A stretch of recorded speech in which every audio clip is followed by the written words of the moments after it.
And so let's officially start this. This is the first session of the Saturday series of Deep Adaptation in Times of Collapse.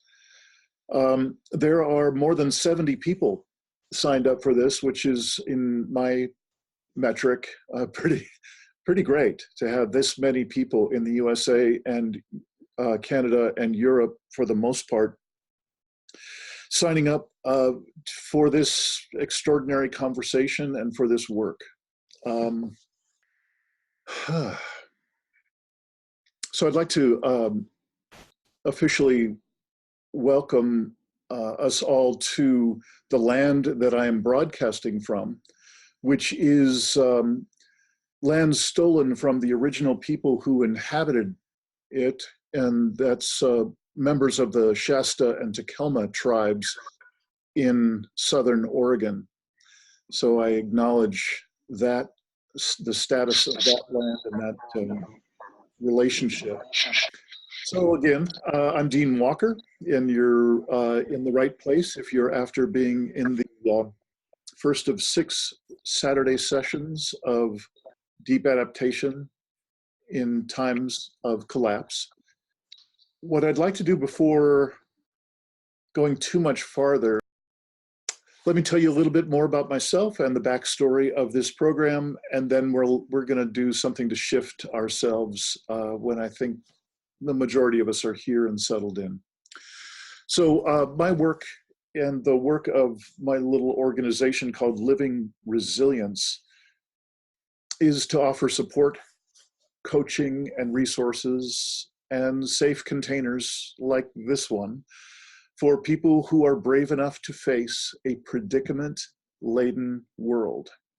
My backstory is that I've spent my life with a foot in 2 worlds.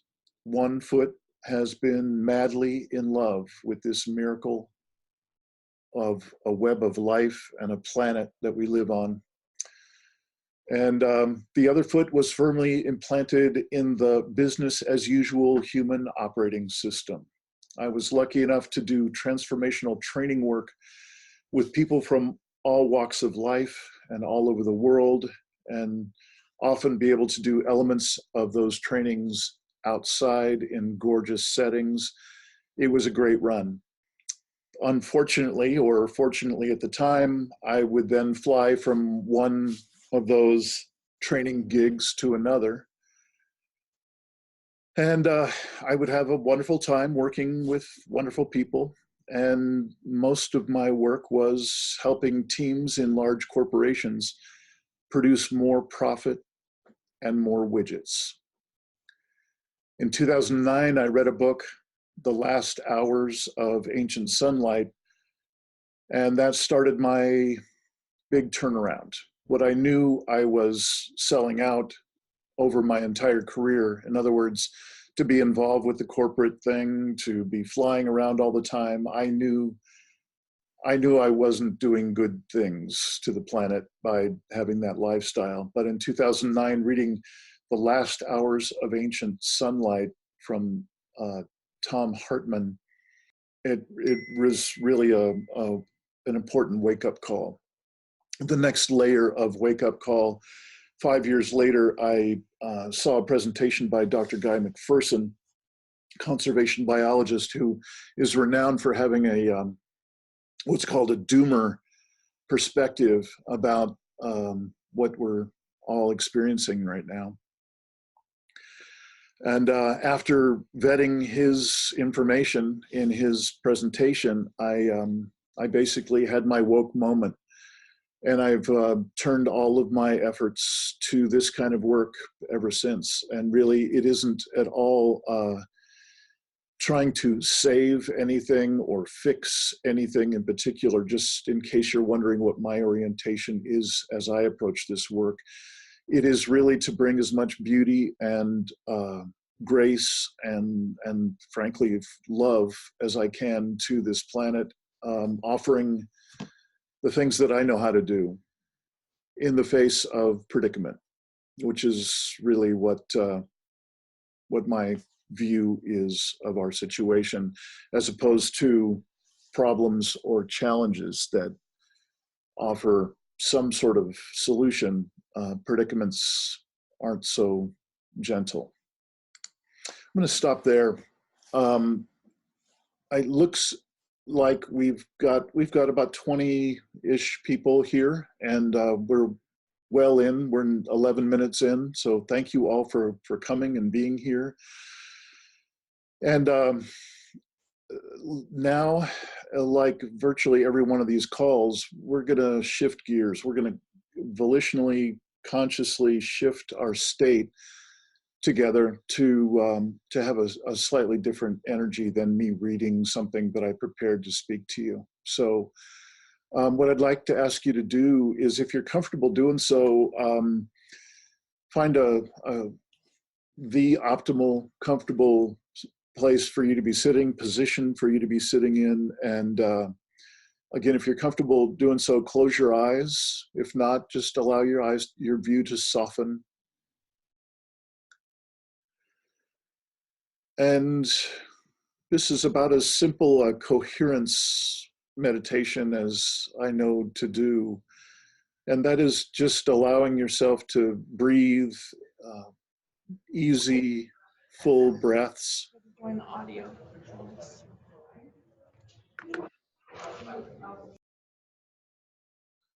Easy, full breaths in and out.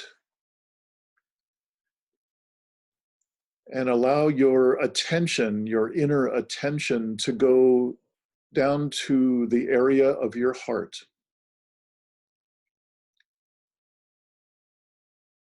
And with each inhale, allow the field around your heart to expand out. Imagine it's like a balloon, a diffused balloon that expands with each each inhale, and allow your muscles to gently relax with each exhale.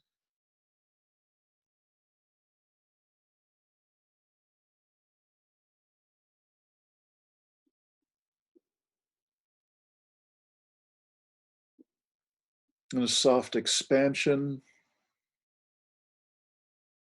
and easy relaxation. And see if you can have that field around your heart expand out to the edges of the room you're in. And relax. And perhaps the next breath could take that field around your heart out far beyond the walls of the building you're in.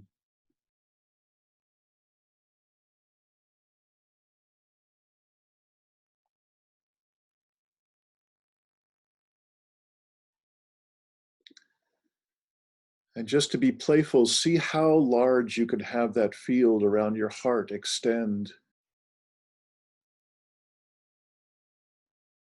into the landscape around you, perhaps even further.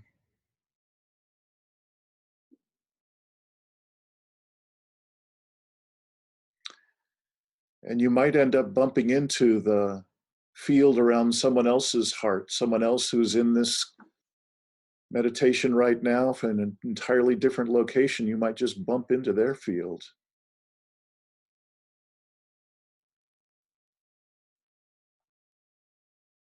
All right.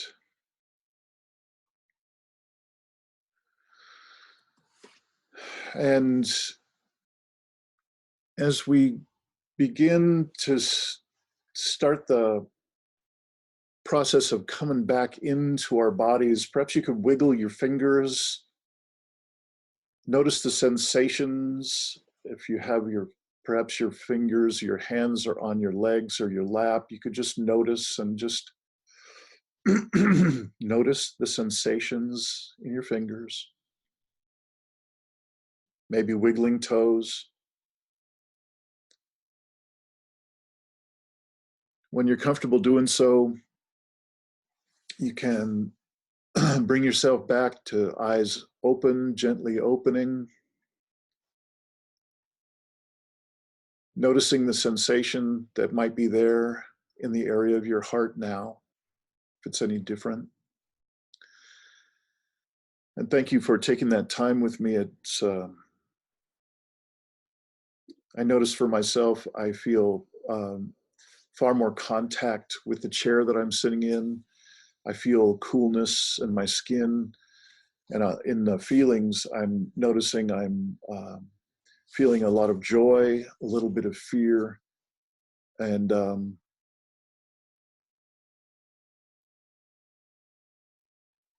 yeah, that's what I'm present.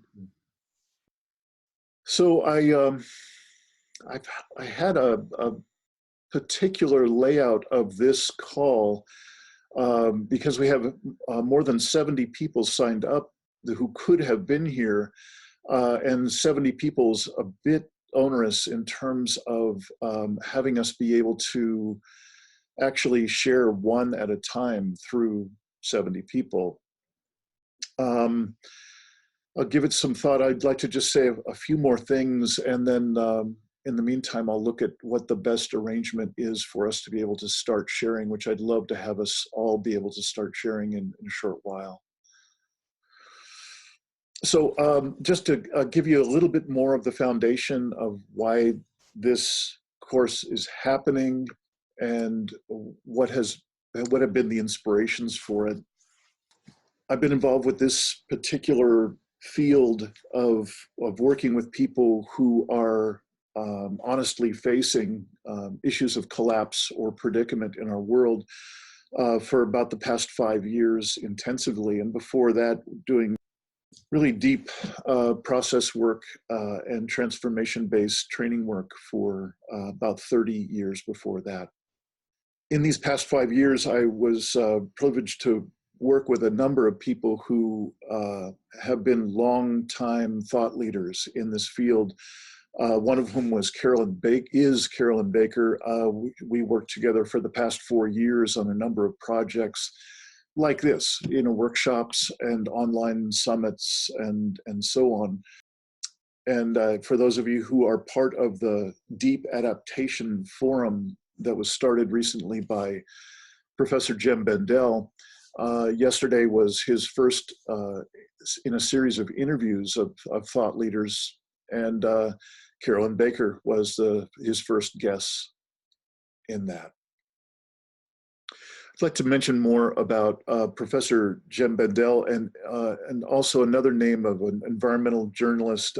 Actually, he's just recently become an environmental journalist. His name is David Wallace Wells, and wrote a remarkable article called Uninhabitable Earth in 2017. It came to prominence in 2018, and that is actually when Professor Jem Bendell came into prominence as well. I believe if you've received the welcome emails from me, you've got the links to both Jem Bendell's work and David Wallace Wells' work. And what the thrust that I'd like to say at this point is that they were both instrumental in moving the public conversation forward. I'm very much interested in hearing from you all over the series what your experience has been being involved with this work. My experience is that it can be extraordinarily lonely. This is not just a delivery of facts and information, and then when people get enough facts, they just get on board and everything's going to work out just fine. As you all know, at least as well as I do, facts don't carry much weight these days. And so there's a particular way that David Wallace Wells delivered the material that seemed to push the conversation, the very public conversation, to a new level, a level that no one else had seemed to be able to prod it to. And Jem Bendell on his side, he's a professor of sustainability leadership in the UK. And he tried to publish an article about his woke moment, if you will, where he realized there was just no conversation to be had anymore about sustainability in business. That we had crossed a number of tipping points, that everywhere he looked, it looked like some sort of societal collapse caused by our impact on the environment was inevitable. Could I just see show of hands, like up to the screen like I'm doing, if you're familiar with Jem Bendell and if you're familiar with what I'm talking about, just so I know how much detail to go into. Okay, thank you. And there's Michael Dowd. Good to see you, Michael. So I'm not going to say much more about that. I did want to just mark a border, a threshold that it seems like we're crossing, and this apparent interest that's now there for this kind of work, as with the number of people that have signed up in less than a week, I think there is an extraordinary new possibility showing up. So I'm very encouraged to say that. The last thing I would say in terms of an introduction, I had the pleasure of being involved with a remarkable conference here in Southern Oregon, where I live, last year.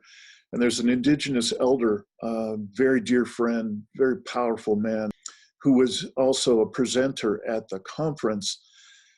And the conference was peripherally about the same sort of issues that we'll be talking about for these 6 sessions. I remember distinctly what he left us with at the end of that conference is his admonishment to use this time of relative normalcy to get our spiritual houses in order. He went on to say it in a different way, to do the inner work that seems to be so vitally needed in these times. There seems to be a calling of these times. And that inner work is essential for anyone who wants to be effective or wants to be present in the face of larger and larger scale stressors. And I bring that up because I think another way to say that, to get our inner house in order and to do our inner work, is deep adaptation. So I think I'm going to take a risk now. For those who have just come on in the last few minutes, I've mentioned that with upwards of 70 people who could have been on this call, I oriented for us to be in small group sharing, and I think we might break into that later. What I'd like to ask to do is to do a very short introduction of ourselves, just to be able to presence ourselves on the call, to be known for just a few moments, to presence our voice. And I'm clear that it is unfair that I'm now taking minutes upon minutes to introduce this myself in this course. I'm going to ask each of us to take no more than 2 minutes to introduce yourself, name, where you are, and what has you be here. What really matters to you that has you be here. If you have time within that 2 minutes to also say what you are hoping to get out of your participation here, that would be great. So, and you're also welcome, if you're a fast talker, to include any gifts or special focus that you bring to this conversation as well. What I'd like to do is start that by nominating someone to start it out. And then when you're done, I would ask that you would not then nominate the next person and they, the next, and so on. Sean, could I ask you to start? All right, is this any better, guys? Yes. Okay. Well, I guess just a long story short, I see what's going on in the world. I don't see this, our politicians or any of our leaders taking the problems that we have seriously. I wanted to try to find some of my own answers. I've spent a number of years reading, researching, following the news, I just came to the conclusion that we are headed into a collapse. Really just kind of working to come to terms with that and seeing what am I going to do with the rest of my time. So that's why I'm here. Great. Thanks so much, Sean. And who would you nominate to go next? How about Ruben? Ruben Nelson. My name is Ruben Nelson. I live in that country north of most of you called Canada. I've been reading what I've come to call the literature of cultural and now civilizational crisis and transformation for more decades than Sean has been alive. It just means that I'm old, but that this is my work. And so I share deeply the sense that the future we in the modern industrial world are headed for, and will take much of the rest of the world with us, is towards death, that it's not required, but that's where we're headed. So I'm here to learn. I'm here to meet other people. I'm here to add my voice to those who are saying that we're in far deeper trouble than we know, and that by being better versions of modern persons, we will not be able to cope with it. We ourselves need to be on a path that is transformative for us in whatever way that works. Enough said. Ruben, thank you. Would you nominate someone, please? Let's go to Michael Dowd. Thanks, Ruben. Good to see you and hear you. So Michael Dowd here. My wife, Connie Barlow, who can speak for herself, we've been traveling North America for the last 17 years, speaking about sustainability and sort of big picture science and inspiration. And the last 6 years have been massively involved in studying deep adaptation, collapse, overshoot, ecological issues, climate, and so on. And I find myself, because we are constantly traveling North America, speaking in all kinds of secular and religious settings, we're in northern Vermont at the moment. Every time we talk, we'll be out in a different place, most likely. I find myself focusing a lot now on helping people to stay present or become aware of the big picture, like what's really real, what the evidence is telling us compellingly is real.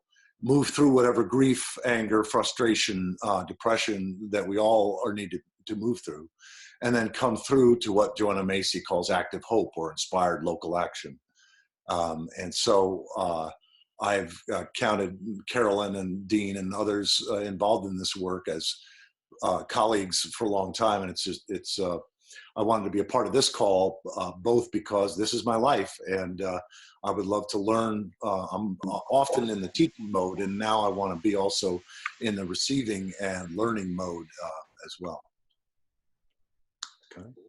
And I'm Connie Barlow, and I'm looking forward to this. I love this technique here where I get to see people's faces, because this is the only person I get to be genuine with about where I'm at. Everybody else, it's like, you can't say this stuff. And so here's a community. I recognize Mary.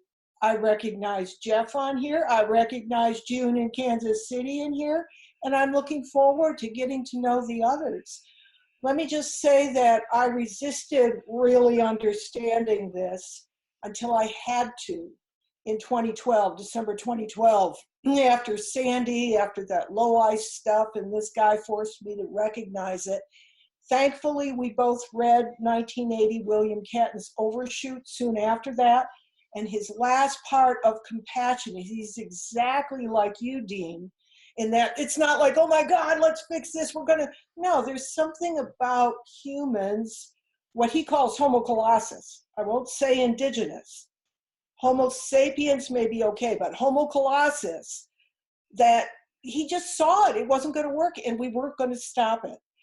And so I love Jim Bendel's essay where he was so open about this. And I normally read science, so it was new to me.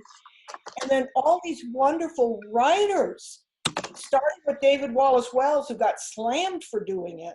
But my God, they're all coming out now with the kinds of pieces that give us the science and give us the context. So I'm just excited to be part of this. I do assisted migration of trees north. I've been doing this for 15 years now for one endangered species back east.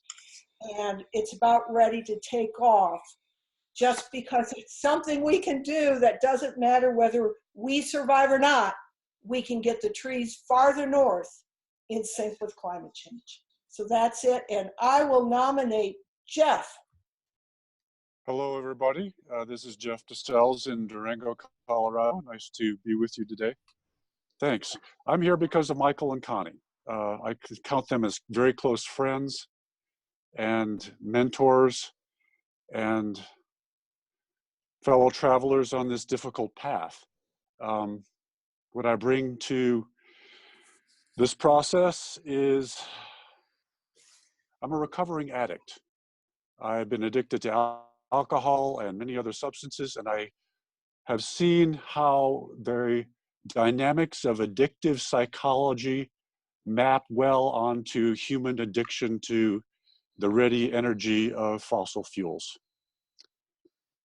So that's one angle that I hope to be able to share and make useful.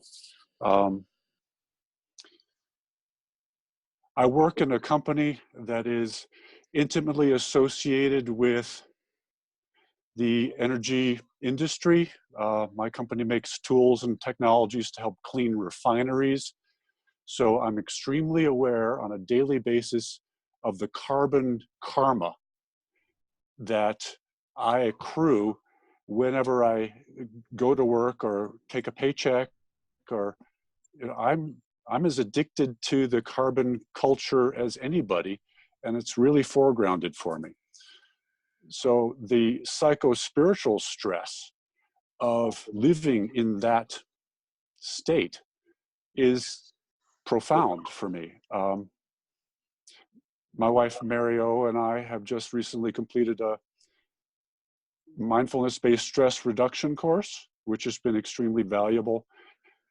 And that sort of psycho-spiritual practice seems to be essential to be able to grapple with these topics and not go completely freaking bonkers. And I'll just leave it there. I'm striving to not be freaking bonkers and not in denial. And I'm very grateful to be here. Thanks. Thank you, Jeff. Who's next? 2 votes, okay. Yeah, just to keep it simple and short. I'm an artist, a counselor, gardener, and I live in Santa Fe. I join these different communities, these calls and such, really just wanting to surround myself with allies and be in community around these issues, and I'm really passionate about it. And it just feels good to be around other people who are aware, getting aware, and really wanting to be honest. It's a rare thing, so that's it. And let's see, Kurt, how about you? Hello. Yep. Yeah, I can't see me anywhere on the screen, but I just got on because I couldn't figure out how to get on. I didn't get an invitation. So anyway, here I am. I got one. And the question is? This is just taking a minute or two to introduce your name, where you're from, what has you be here, what you're hoping to gain from being here. Basically, what has you be in a circle like this? Well, I'm in Oakland, California, and I do a lot of elder work. But I was originally way back. I started working with Joanna Macy. Now I'm with a team of people that are trying to bring anti-oppression work into the work that reconnects. And that's been a pretty consistent work. But I'm here because I don't know how many of you have seen the Jen Bendel video, but the scientist but I'm basically feel like we're in survival mode now. I mean, I'm very convinced of that. So that's, you know, anybody that wants to talk about that and any kind of group that can get together on that, I'm very happy to do that. Kurt, thank you very much. And what we're asking each person to do is suggest a name that you see up on the screen. If they haven't yet checked in, they will then check in. Oh, I see. Okay, but I don't have any way of knowing, so I'll just look to my right. There's a person named Susan. Sure, perfect. Yep.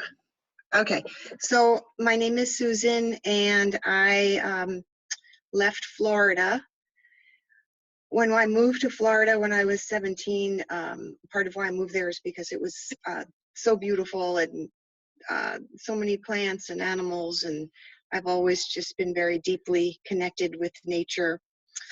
My job is a psychotherapist. I specialize in domestic violence and substance abuse, and I do see very much the relationship between violence against women and violence against Mother Earth, and the relationship between addiction to substances and addiction to fossil fuels. So I get that. In the time that I've lived in Florida, I've just watched it turn from paradise to a parking lot. It's been very hard to watch. We built an eco house, and to watch all the insects and then the birds and then the animals disappear. So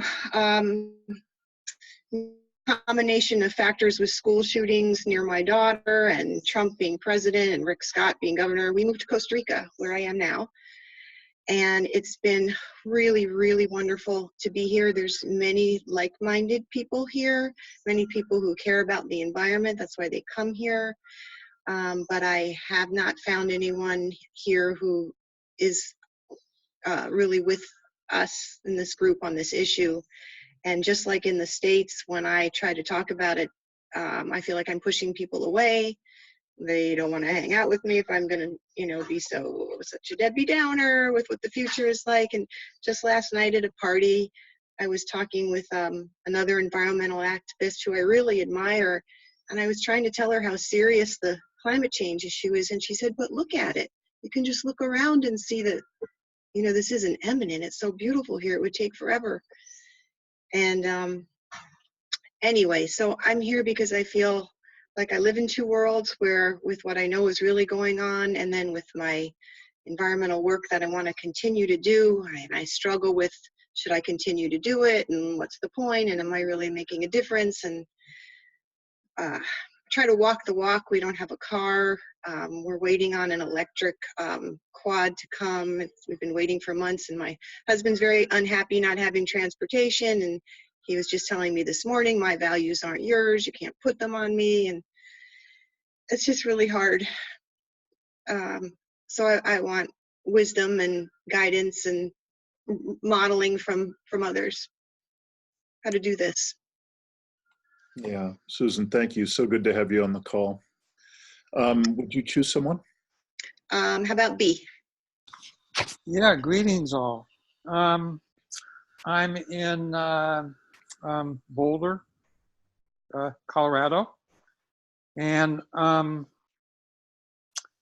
got involved with this. I'm going to school, Naropa University, and my major is sacred ecology and art therapy, but I also work with a group called Project Nature Connect, which is Michael Cohen. I don't know if you know him. And he works with disconnection from nature. And the students I work with are people who want to reconnect. And what I'm finding is that many people who live in the city have a status quo attitude of being in the box, and they don't really connect with the 54 senses we have, which is a more fully functional human being. And once you understand what we're capable of, then you can really understand what we're losing. Yeah, there's like nature positives and nature negatives. And I'm finding that there's a lot of fear and grieving, which are nature negatives, which are actually attractants. They attract nature positives into our lives so that we can appreciate what's around us and then really understand what we're about to lose. So I guess, I come from a space of being outdoors a lot and enjoying what I have, but also at the same time, there's a balance between what we have and what we're going to lose. Mm-hmm. And so it's so nice to find other people because, conversations, learning how to have a strategic conversation with, other people who do not understand, sharing your story in like 1 or 2 minutes. Yeah. Just to grab them and not enter into environmental activist burnout, which is, I see that happening so often. How can you not be frustrated? As you are mentioning that, if I could ask you to bring it to a close, and for the rest of us to do our very best to stay between 1 minute and 2 minutes max, because we still have quite a few folks. Thank you very much, B. And would you choose someone else? Sure. Elzan. Hi, I'm Elzan, and I live in South Africa, in Pretoria. I am here. I liked the way Michelle phrased it, just to be in community around this issue is a lovely, that's exactly it. Just the phrase "find the others" has been sitting with me, so it's lovely just to be talking to other people. And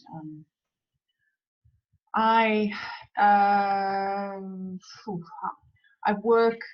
worked in 2 worlds for a while. So I worked as a learning experience designer in e-learning, doing a lot of corporate consultations for a long time. And at the same time, I was studying psychology in a kind of an alternative school and practicing as a therapist through them part-time for many, many years. And I've now come to a point where I want to do that more actively, and it needs to mean something. And this issue has kind of just landed in my consciousness in the last year, and I'm finding that it's impossible to do corporate work knowing all of this, and it's also impossible to do it in isolation. I find that the people around me are also a little bit closed, not really wanting to hear. There's a certain, you kind of boxed in a particular frame if you start talking around this, and I just need to kind of reconnect and find another way around it and figure out what to do. I'd like to be useful. So it's just really nice to meet you all, and thank you. Thank you. Who's next up, Elzan? Can we make it Kai? Hi, I'm Kai Goodwillie. I live in Tucson, Arizona. And to be brief, I've been dancing around this information probably since 2008, when I got involved with some fine people who were working in a group called Sustainable Tucson.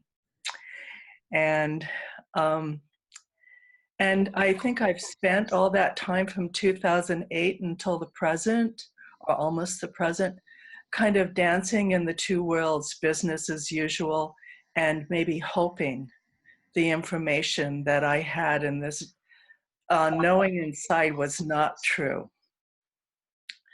So I have been blocking it out some and then being present with it as much as I could. But my deep need now that I can't block that out anymore. I can't be in denial anymore, is to gather with other people who, as I've heard you all speak, are letting our predicament, the full presence of our predicament, into our consciousness, and asking in this remaining time of what appears to be normal, I can prepare myself or be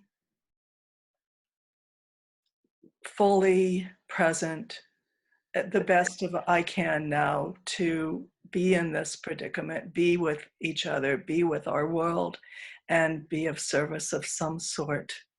And so that's why I'm here with all you fine folks. And I just am so grateful to have heard this call and to respond. And so I will nominate Anna, let's see, Anna and Carrie. Hello, everyone. I'm Anna. Carrie and I are sitting here in Calgary, Alberta.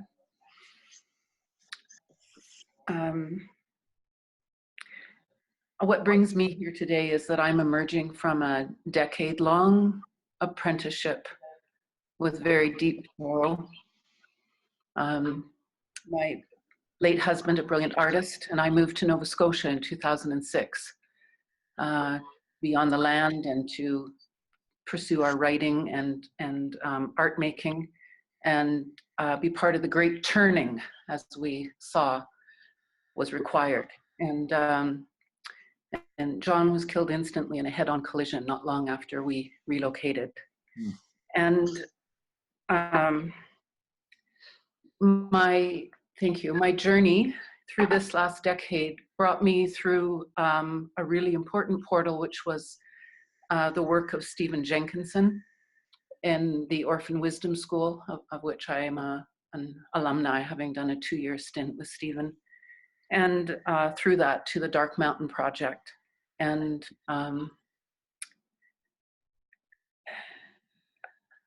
I'm here now really specifically because of being introduced to the XR work through my daughter, Carrie, but I'll let her speak to that. And to say that what I am passionate about is the regenerative culture that I believe is absolutely essential to sustain and support those of us who are in this work, and also to begin finding tender new ways of living forward into these times that are ours to live. So I'm here with my heartbreak and really a lot of gratitude for, as with everyone else, finding fellow kindreds, places where we can be honest and authentic and bring our spirits and our bodies and our minds together in one place. Thank you. Thank you so much. Anna is my mother, so that's our relationship. Like she said, we're in Calgary, which is sort of headquarters for a lot of the seats of power of the fossil fuel industry, and it's a really interesting place to wake up to this, because that cognitive dissonance of the world that you see around you, and then the world that your body and soul is telling you to be true, I think is I'm with Jeff on the here trying to not be bonkers, because that it's just a huge disconnect. I likened it the other day to almost like seeing the light of a star that I know has been extinguished, but we're still sort of seeing it. And I'm looking around at the civilization around me in much the same way that I feel like I know that it has already died in a sense, because it cannot go on. And yet we go that, well, look around, everything's at this, we're in that time of seeming normalcy. And I'm a social worker who works with an Indigenous agency supporting Indigenous families who are involved with our child welfare system here. And so I have the privilege to sit in circle with elders frequently, and heard one of them this week say that we were made to tell the truth. And it really landed with me because I feel, as someone who's awakened to this, that there are so few spaces where it's safe for me to do that, and how hungry we all are to sit in relationship with others and just have the space where we can be honest about what we know to be true and about how just gut-wrenchingly painful it is, and also how it opens to possibility. So that's what brings me here. And I'm gonna try to remember, I don't think that Jillian's gone. Thank you, Anna and Carrie. Hi, I'm Jillian Sackett. I live in Philadelphia, Pennsylvania. I am a mother of 3 young kids and a child psychiatrist. I can't remember the assignment, I'm so overwhelmed. I have always been worried about, since the day I could think, I was worried about our environment. I just could see as a small child even where we were heading. Over the last year, I've allowed myself to feel it more deeply, and you're in panic because of the children. It makes it harder to allow and accept. I look at my children and I don't think I've given them a fair chance, and my husband and I we love them, but we sort of regret that we've brought them into this world because of the horribleness that they will probably encounter in their life.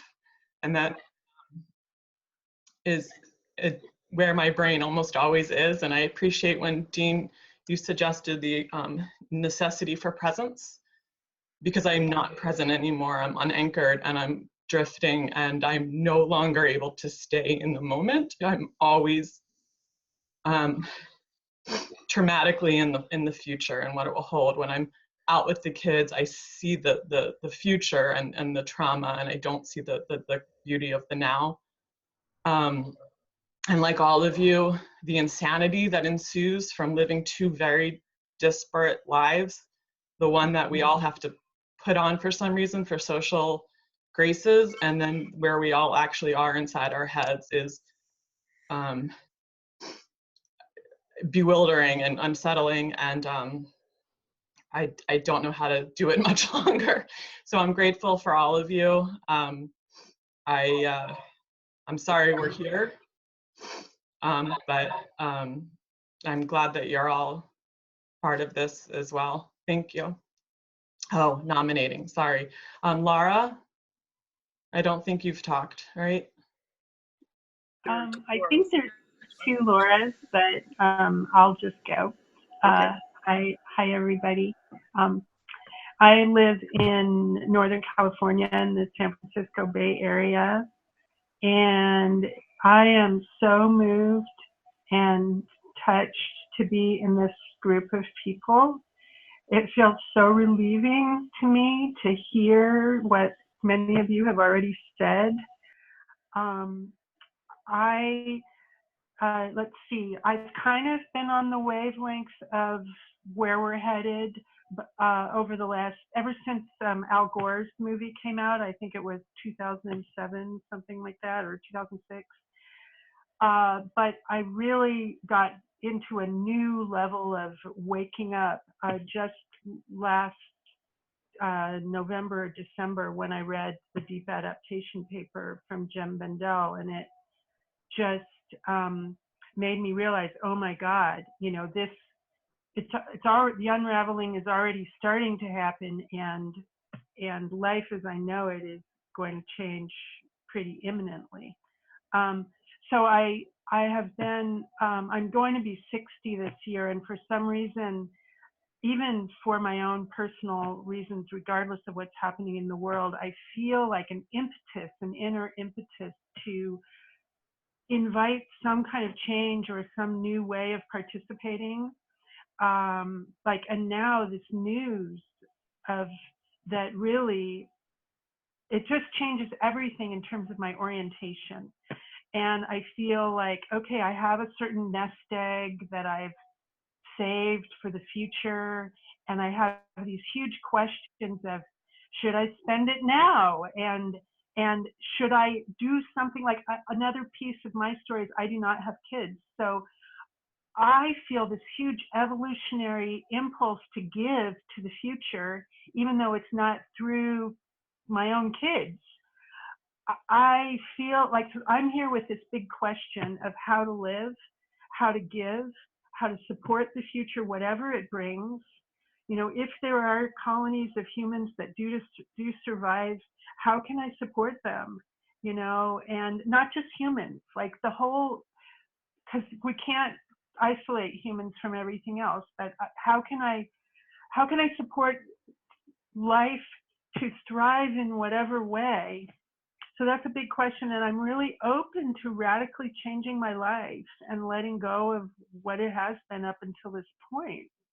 But I feel a certain kind of, what's the word, impulsiveness, like I want to just quit everything and hit the road, you know, and I know I have to balance that, you know, so I'm here to just have these conversations with everyone, and thank you for listening. So that's that, and let's see, who shall I nominate? Mary O. I am a longtime friend of Michael and Connie's, and Jeff, my husband, is in the other room. I'm also in Durango, Colorado. I was, and you know, not as active now, but was a very active Sierra Club member, and did a lot of 20 years worth of education on lifestyle education in the Denver area.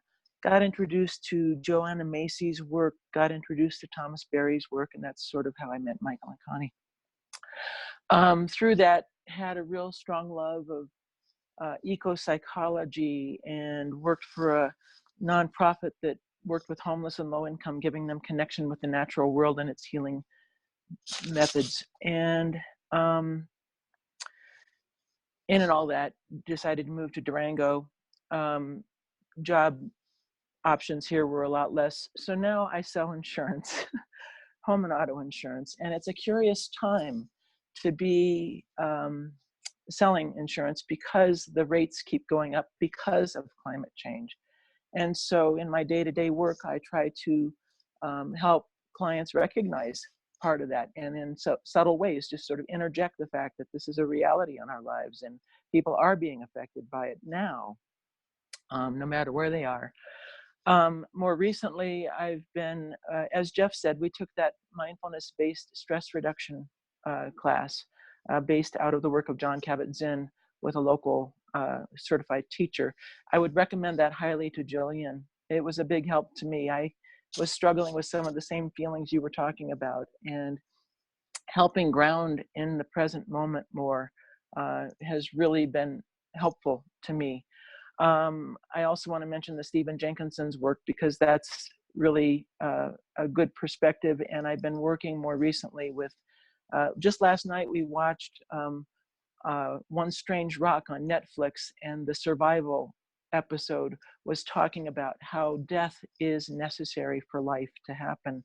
And in taking a deep time perspective, a la Thomas Berry et al., that deep time perspective helps me recognize that we've been through 5 major extinctions before.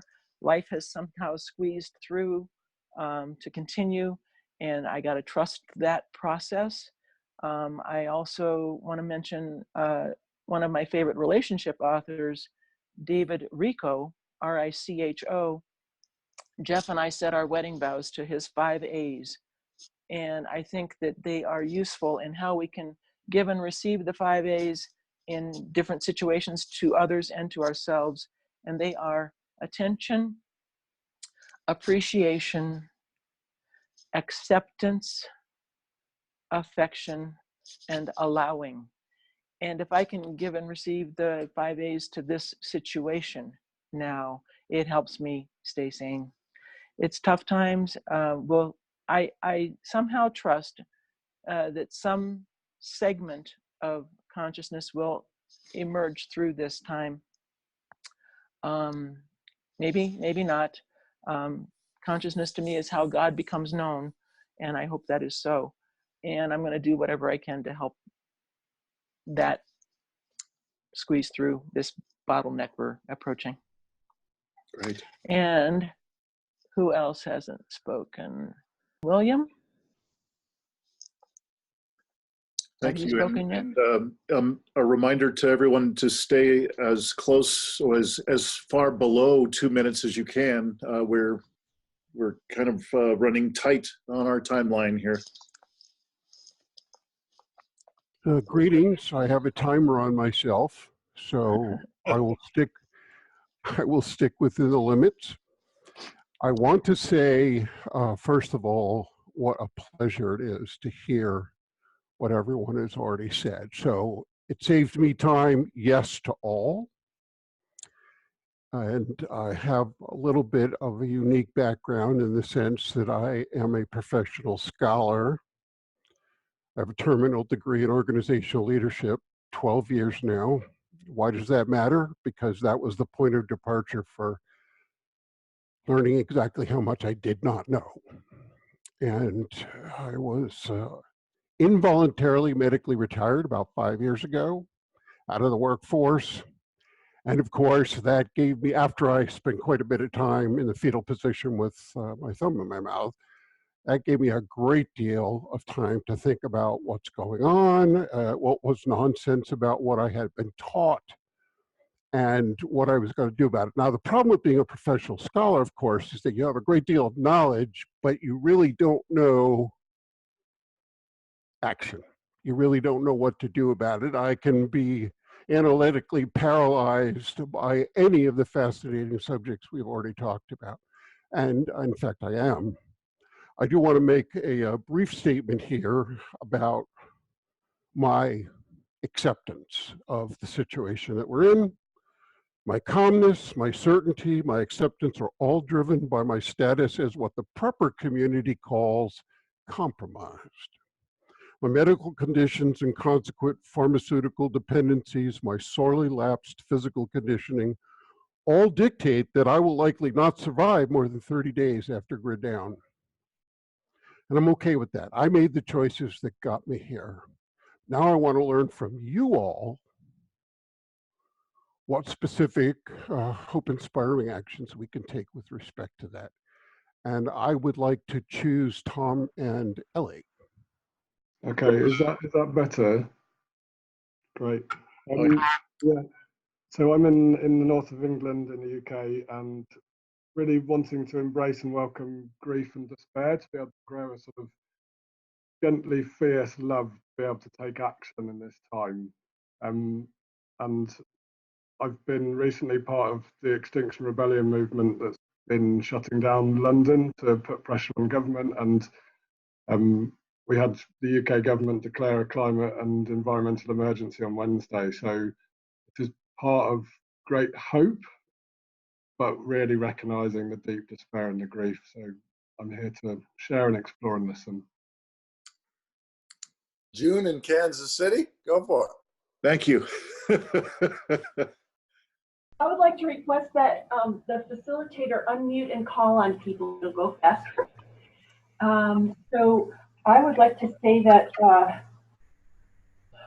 I'm in Kansas City, Missouri with my two friends, and we are in the land of the Kanza, the Kiowa, the Choctaw, the Wyandot, the Delaware, and so forth.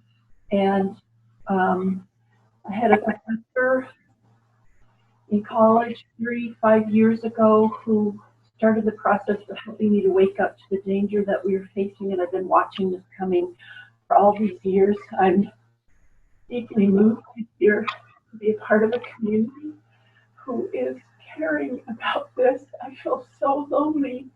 It feels strengthening to hear people speak that shared feeling.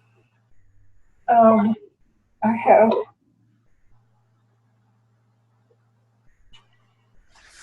found the Pachamama Alliance and facilitated the Awakening the Dreamer, Changer in the Dream Symposium 60 plus times in 25 cities. I actually gave up all my possessions. I literally said, Connie and Michael, do you know this? I said, I should follow the paper trails of Connie and Michael.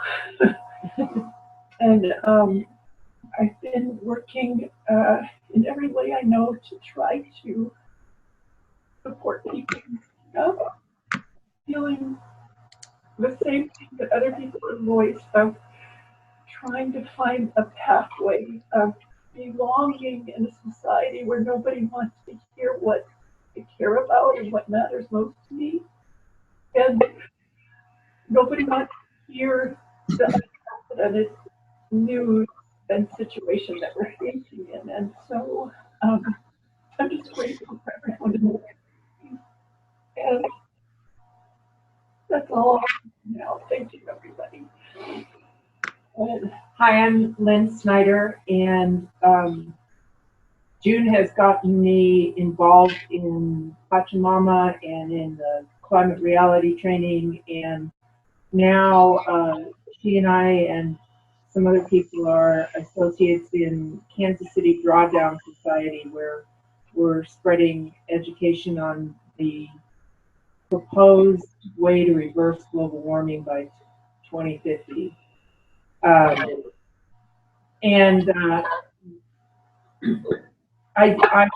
am so glad to be here because I kind of zone out and forget how bad things are.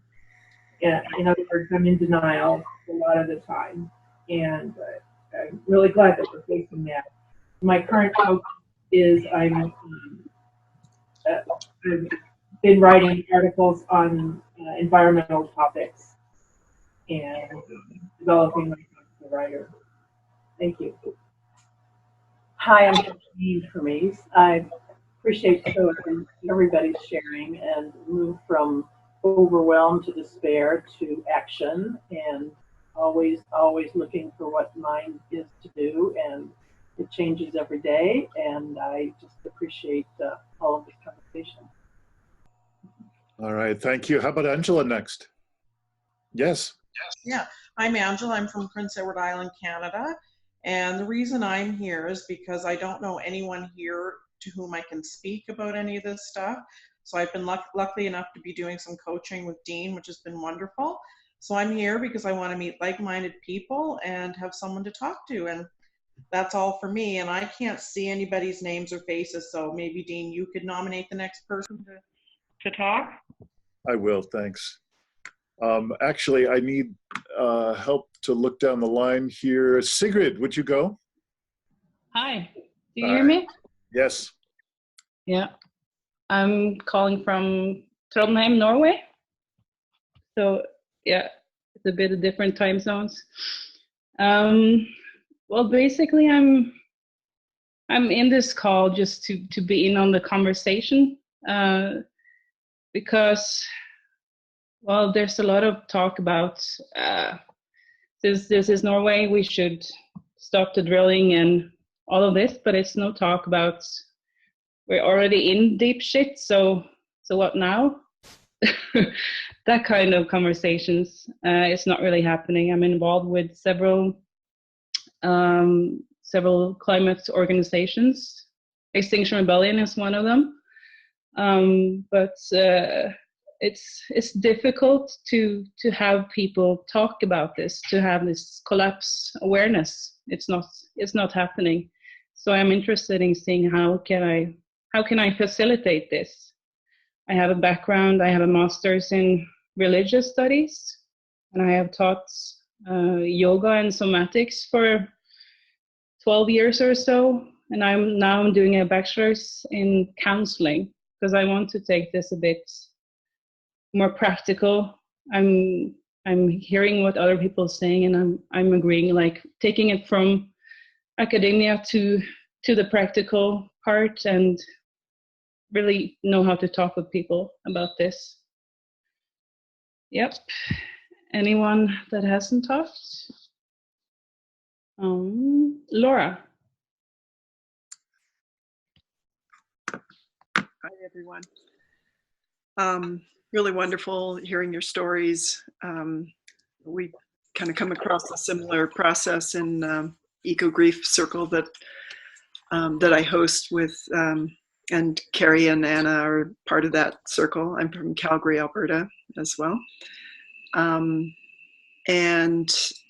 it's always interesting to hear how people kind of come to the place that they're at when you meet like-minded people. My story, I think it kind of could trace it back quite into childhood, but I'll start with when I kind of first became aware of some of the despair work of Joanna Macy in the early 80s with her Despair and Personal Empowerment book, and the work that she was doing then, which has morphed into the work that reconnects. And from there, looking to kind of connect with like-minded people here in in my area, I met a couple of young women who run a small consultancy called the Refugia Retreats, and they were hosting a book club on Joanna Macy and Chris Johnstone's Active Hope book. And through that book club, I was able to meet some lovely people who wanted to continue meeting on a regular basis. And so I offered to host a mostly regular circle. We meet twice a month. And it's a Eco Grief Circle. And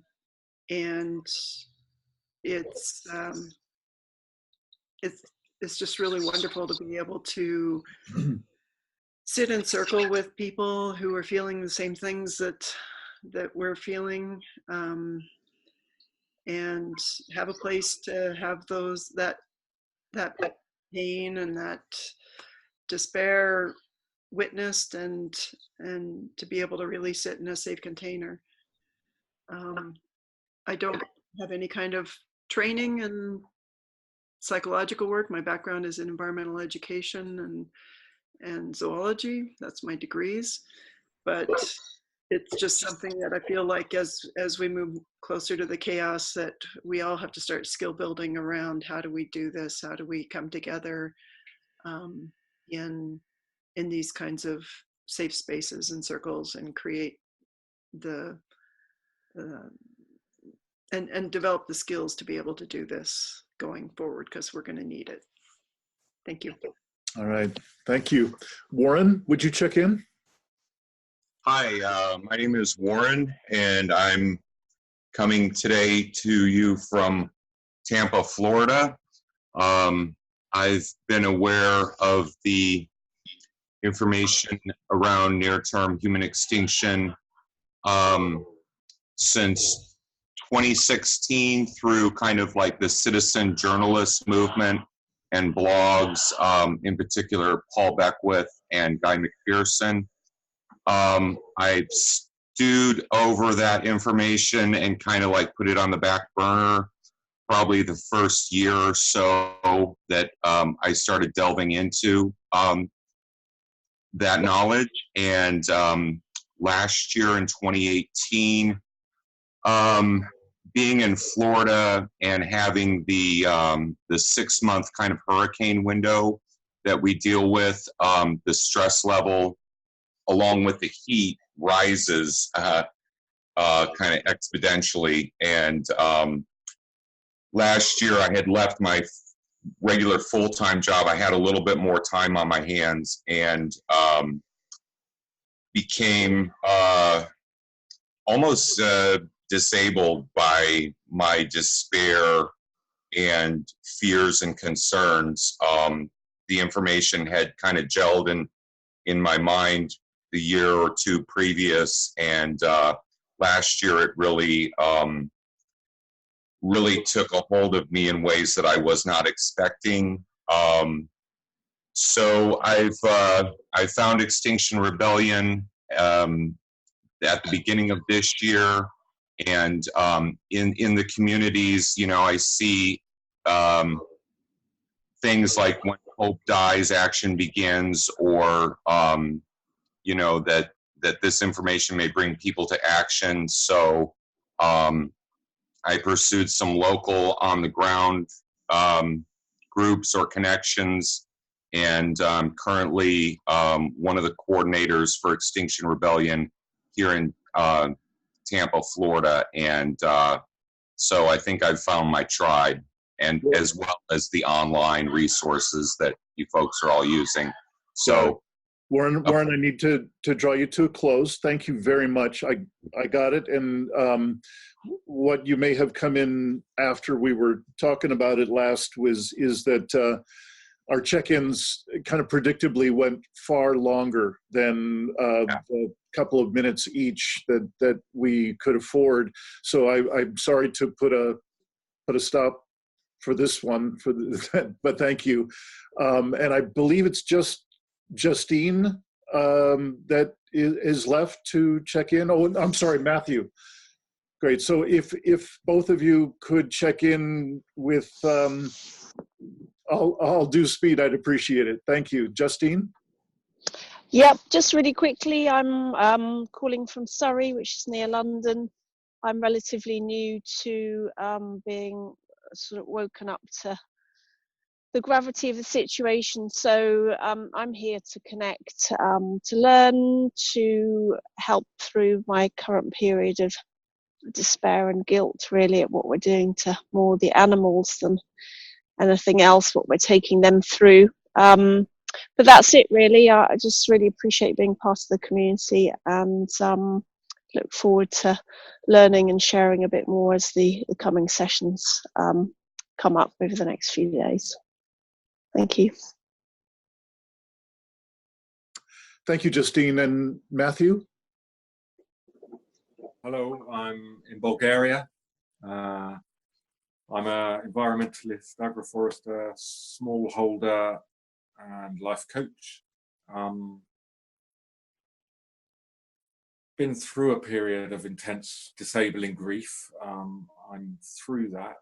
I'm looking to hold space for grief, but also when I'm not in grief, I'm intensely curious about what Matthew, we really want to hear you. Can you speak louder? I'm sorry. I'm intensely curious about what on earth is happening. When I'm not in grief and fear about it, I want to know more and to understand and to participate deeply. And my understanding is that can only happen in circle. We only can bear witness to and experience and participate to the full depth of our capacity in circles like this. So I appreciate conscious space like this. Yeah, that's it. Is there anyone who has not had a chance to have their voice be heard? Okay. So I want to acknowledge that we have a whopping 7 minutes left. Thank you all for presencing yourself on this call. And, you know, as someone who is in the thick of figuring out what the best way to connect people in this cyber environment, what the best ways are, I'm sure, make many, many mistakes, and some of them I will learn from. And I don't actually consider this a mistake.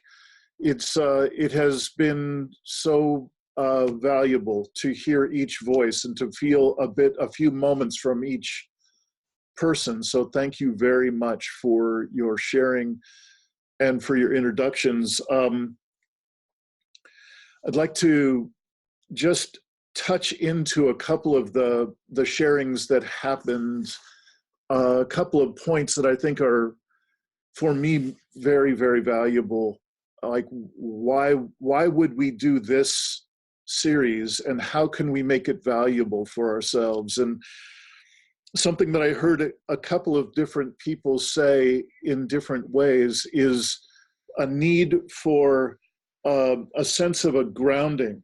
I call it a baseline in my experience.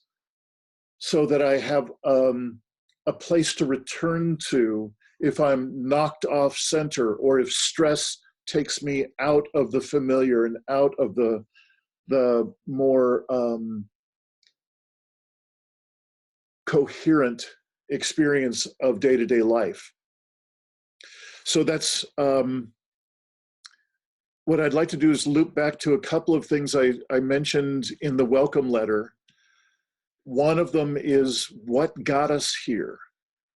And what I'm asserting, what got us here, is that we've disconnected.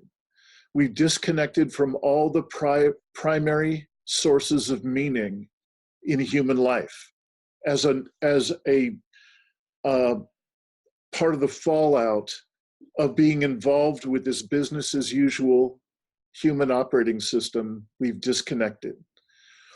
What I will offer in these 6 sessions, and primarily in between them, in the resources and the practices that I'm going to be sending to you, are practices and resources for reconnection.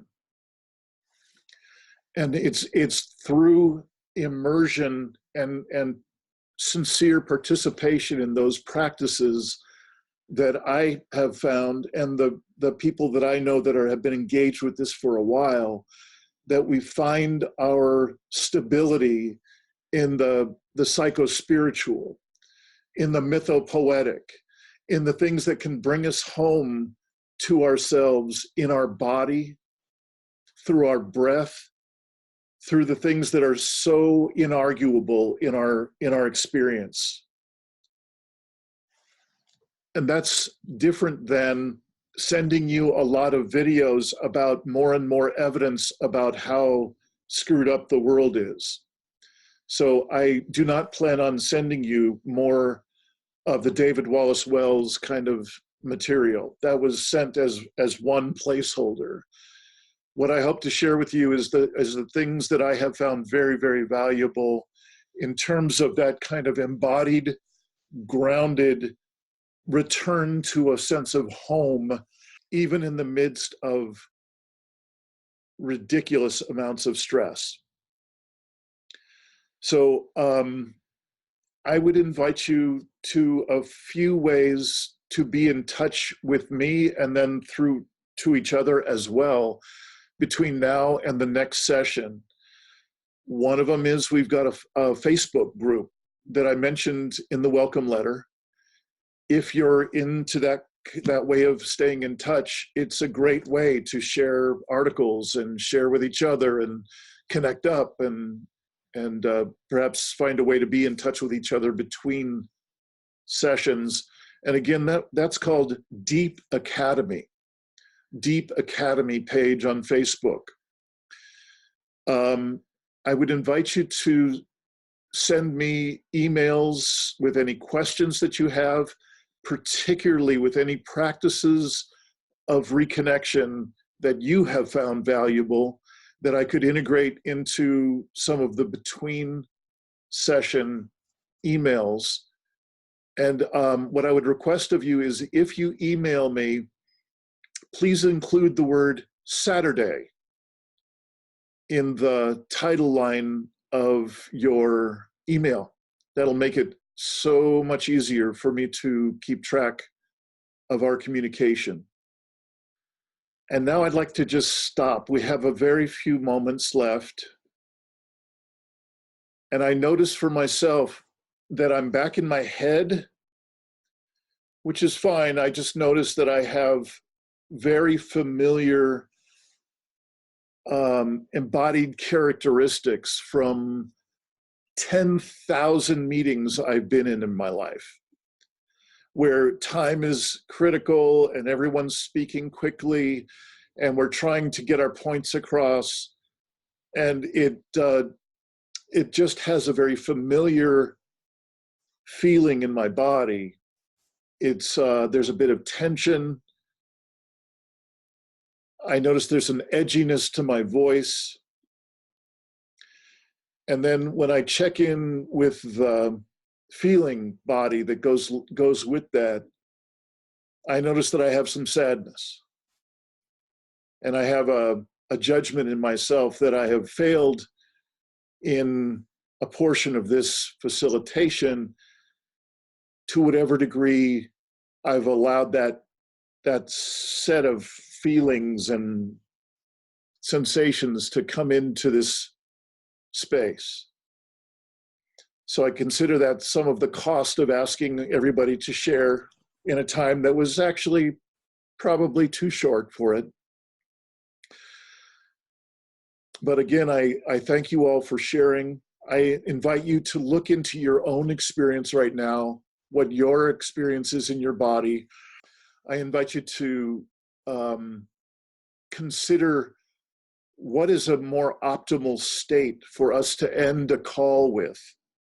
What will be the feelings? What will be the sensations in our body when we've connected still with perhaps fewer people in a given call, but in a way that gives us more of a groundedness and an openness and a little less edge in my case. So our time is officially up. Again, my warmest thanks.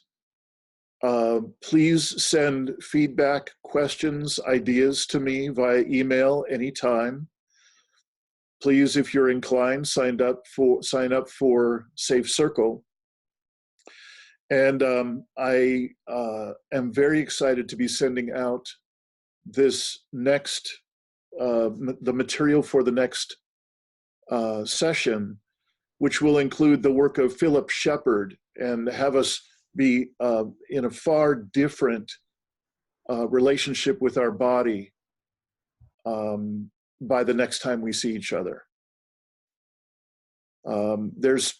I'm willing to leave a moment for anyone else to say goodbye or have a final single word. Dean, I would like to acknowledge you and thank you for creating this, envisioning this, inviting, putting the call out, all the effort that you put into it. It's been a beautiful moment for so many of us to be able to connect with each other. Thank you so much. Yeah, well, thank you for saying that. I want to echo that, Dean. Using this kind of technology isn't easy, and you've just modeled a way of doing it that both included us all and expressed vulnerability. So a deep bow of gratitude to you. I was close to tears with about 5 different shares, and this has been a valuable experience, and thanks for spearheading this. Thank you, Michael, very much. I will also say thank you. You've done a beautiful job of facilitating, Dean, and I am not feeling any pressure or stress in my body. I feel ease and gratitude and peace, and I recognize that being the facilitator, that you would, of course, be carrying a huge sense of responsibility for how this goes. But I just want to mirror back and say you've done a beautiful job, and thank you. And I'm so grateful for this opportunity. Thank you very much, Laura.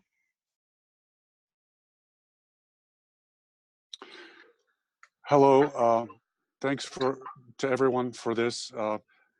I've been watching Jillian's face. Jillian, I see the sorrow, and I'm deeply touched by it. I wish I could. I'm sending you supportive energy to the best of my ability.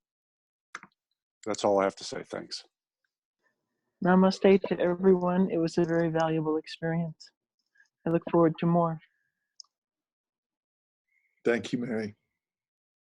Tom and Ellie, next time we will hear from you. I know we will. I'd like to come on and just thank everybody for coming in today too, and Dean for putting this together. For us to connect is such a valuable asset, and I look forward to learning more from all of you and with you and sharing with all you folks throughout the sessions. And have a great weekend, everybody. Thank you, Warren. All right, is it time to say goodbye? Everybody, thank you so much. We'll see you, I believe it's the 18th, the next Saturday session. Take good care.